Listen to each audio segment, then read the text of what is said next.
This is Jeremy Tesmer with SGTV. Over 3.5 years ago, I got it into my head that a grand and comprehensive exhibition of Santa Barbara assemblage artists would be a great idea. I decided to enlist Philip Coplin, who was both plugged in and down for vision quests of one kind or another. He pointed me towards Elena Mary Siff, who had curated a major exhibition of California assemblage in 1986 for the Contemporary Arts Forum and UCSB's College of Creative Studies. Eventually, I went over the whole project with Dane Goodman, since he seems to know every artist in town. I didn't think it was an exhibition for Sullivan Goss, though, so the whole project sort of stalled out while we searched for a large enough and formal enough venue. But then my colleagues Nathan Bonk and Susan Bush greenlit this crazy labor of love, and so here we are. This exhibition is not comprehensive. I can't imagine how big a space we'd have needed to include every good assemblage and collage artist in town. Suffice it to say, our largest gallery wasn't going to cut it. Instead, I largely chose artists who have taught and mentored and curated in Santa Barbara for long enough to be instantly recognizable. I also chose a few up-and-comers. I wanted an exhibition that traced a history back to the beginning and some of the themes and issues that collage and assemblage explore. It all begins with William Dole, a quiet Midwestern man who trained at UC Berkeley and found his original inspiration for these collages in the antiquarian ephemera of Florence, Italy. He was head of the UCSB art department for a time. Today, his work is in many, many important museums, including the National Gallery. So is the work of John Bernhardt, who was our community's first assemblage artist. He went from expressionist woodblocks to expressionist painting to making assemblages when he first arrived in 1959.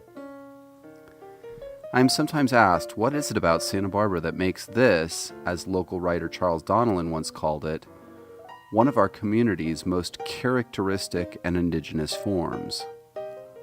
The answer is, I don't know. It just is. In 1962, when Ken Knack arrived, having trained at the School of the Art Institute of Chicago and in Paris with Fernand Léger, having exhibited at the MoMA in New York, having run a gallery in San Francisco, Ken started making collage here. He took the reins at Santa Barbara City College and worked away very happily for the next 5 decades, making works that were as interested in Dada as Cubist collage, as hip to Italy's Arte Povera movement as they were to California's funk art movement.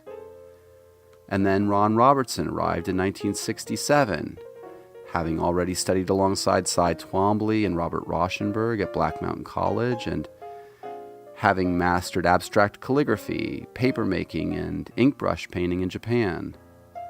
Ron's taught everywhere in town.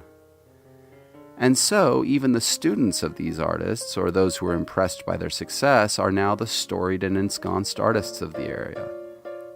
People like the beloved Tony Askew, who mentored and inspired generations at Westmont, come to mind, or Doug Uesaka, whose blend of minimalism, pop, and wabi-sabi has earned him friends and devotees all over town.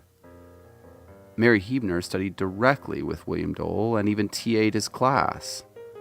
Mary is certainly a local fixture. And into this environment, figures like Dan Levin and Susan Tibbles seem like naturals.